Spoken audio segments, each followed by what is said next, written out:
Há um outro desdobramento dessa história envolvendo os atos de 8 de janeiro, que inclusive já mencionamos aqui de forma rápida, a CPI dos atos do 8 de janeiro. O presidente do Senado, Rodrigo Pacheco, pediu atitude aos colegas e que confirmem ou não as assinaturas do requerimento da CPI, que foi apresentado pela senadora Soraya Tronic, só que isso aconteceu na legislação anterior. Eu apurei hoje que ainda vai ter bastante debate sobre esse assunto. O interlocutor do presidente do Senado, Rodrigo Pacheco, me contou que isso vai acontecer porque alguns parlamentares estão confirmando a assinatura, só que outros já mudaram de ideia. Vinícius Poit, você que está tão interessado nesse assunto, o que seria mudar de ideia nesse momento? Olha, Evandro, eu li as notícias hoje, né, e você reafirmando aqui o meu pensamento, tá na cara que de repente eles já contaram os votos, já contaram as assinaturas, opa, o tanto que mudou de ideia já é o suficiente para não instalar a CPI. É isso que eu desconfio.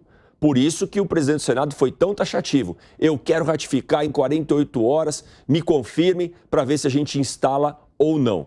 E aí, gente, é aquela tristeza do sistema, né? O sistema é duro no Brasil, para não dizer outra coisa para você, parceiro.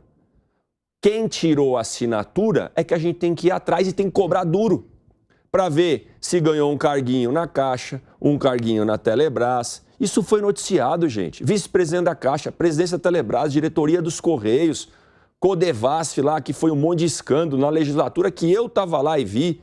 Mandar trator sem poder usar, mandar coisa onde não tem nem internet. Então, assim, a gente vai ficar em cima para ver por que esses caras tiraram as assinaturas. Porque mudar de ideia tão rápido, eu fico desconfiado.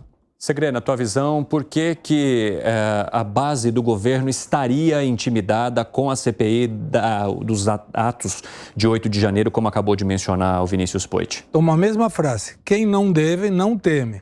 Mas quem deve, melhor não ter que dar explicações. O que não consigo entender é essa visão de ter que ratificar. Imaginemos que você pergunta para nós quatro qual é a nossa opinião sobre determinada questão. E nós falamos, tem que investigar. Aí, como não gostou da resposta, você pergunta de novo. Tem que investigar mesmo? Sim, tem que investigar. Aí você fala, eu te dou 48 horas para você ratificar se tem que investigar. Poxa, eu já falei que eu quero investigar. Então, não sei por que precisa tanta determinação. Mas cuidado, porque essa CPI é a que está sendo contestada através do Supremo Tribunal Federal em função de que foi solicitada com a legislatura anterior. Então, isso pode dar uma brecha para não abrir essa CPI. Eu gostaria mais de colocar essa CPMI, que é a mista, que já tem as assinaturas até em sobra, para começar a investigar logo e resolver a questão. Se não tem nada para ocultar, não tem problema de investigar. Se tem alguma coisa para ocultar, aí está o motivo pelo qual o governo não quer a CPMI. Segre, eu fui atrás do outro lado sobre essa questão da ratificação. Esse interlocutor do senador Rodrigo Pacheco me contou que um dos argumentos para a ratificação é o fato de muitos senadores que estavam na legislatura anterior e que assinaram a CPI não estão mais. Por isso, seria necessário agora, com a atual casa, a atual composição, colocar esse documento de volta, aqueles que já assinaram, saber se eles querem de fato corroborar com isso e aqueles que não estavam na legislatura anterior se dirão sim ou não para a CPI dos atos de 8 de janeiro. Piperno. Perfeito. Se uma CPI ela é autorizada em uma legislatura, ela não pode começar na outra. Tem que haver, de fato, essa ratificação. Isso é uma coisa muito simples. Por exemplo, o senador Girão, ele assinou. Se alguém perguntar para ele agora, ele vai assinar de novo. Agora, vamos imaginar, por exemplo, o senador Álvaro Dias assinou. Só que agora ele não é mais senador. Então, não faz muito sentido. Então, vejam, é só o cumprimento de uma regra. E eu acho que é uma regra muito tranquila. Aí tem a ver com isso que o Poit falou.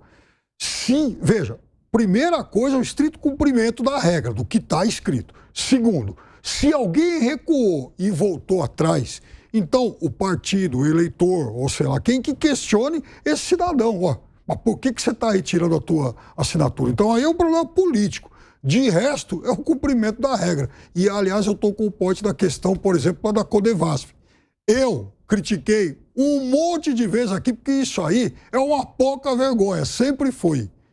E parece que o arcabouço da pouca vergonha não foi desmontado, porque, inclusive, é o mesmo partido que vai continuar mandando, só que também esse partido mudou de lado.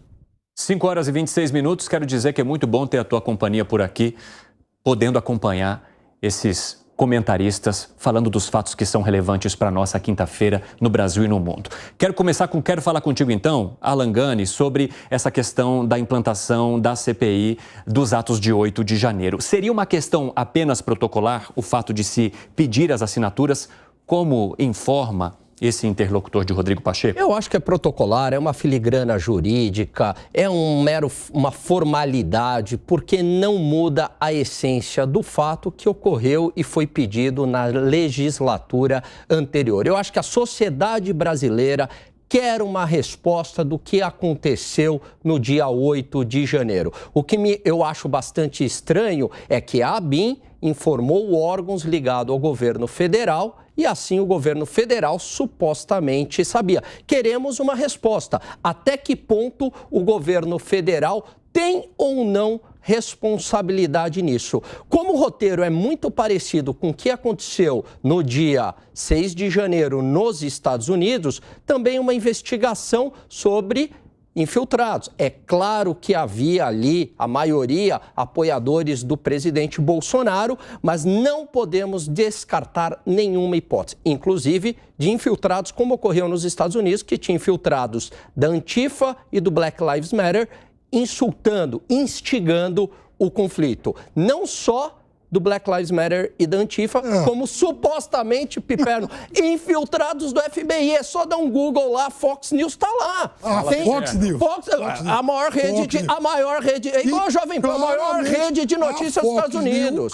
Maior rede de notícias. A Fox News claramente apoiado. Agora... Vamos lá, se organizem aí, senão quem está na rádio não consegue entender nada. Fala, Piperno. A Fox News, ela claramente... Não, mas não é a Fox News noticiando, mas existe o fato. Existe o fato, existe um fato. É que as outras estimulada pelos republicanos.